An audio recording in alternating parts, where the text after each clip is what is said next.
I thank the member for the question. In terms of what will change, it's clear that quite a lot will change, because I heard from Senator Cash that these laws are literally the most radical changes that this country has seen. Most radical ever is what we're talking about. So 2 years after the entire nation went into lockdown, apparently people getting their wages moving is the most radical thing that the country's ever seen. What will happen, and let me go through what will happen immediately on this legislation passing.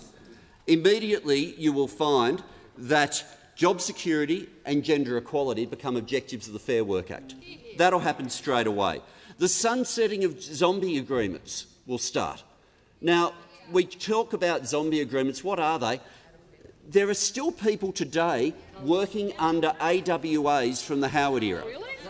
There are still people today working under AWAs. And what has happened is, even though the base rate, the hourly rate, is protected, every penalty rate has disappeared. So there are people now under agreements that would never pass any form of no disadvantage or better off overall test, and they are working on sub-award conditions now. This bill, that those opposite us say everything in the bill is terrible, will make sure that people catch up with what's meant to be the legal rate of pay in Australia again. There'll be a ban on job ads where a job ad advertises less than the legal minimum rate. Now, apparently those opposite think everything in the bill's terrible and it's okay to advertise for less than the legal minimum rate.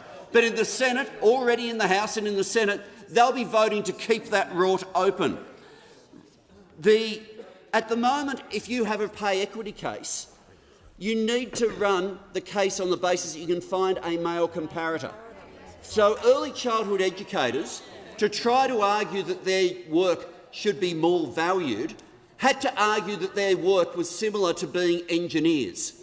It was an impossible hurdle, and they failed, and that's part of the reason that we continue to be unable to close the gender pay gap on these various awards.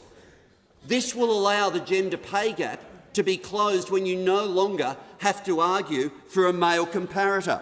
We'll be prohibiting pay secrecy clauses. Those opposite are wanting to maintain a situation where you are not allowed to tell your fellow workers what you earn, and we know exactly how that has been used. Secure jobs, better pay should be possible in Australia. We'll be voting for it. There'll be a majority in the Senate voting for it, and those opposite should own up that they just want to keep wages low.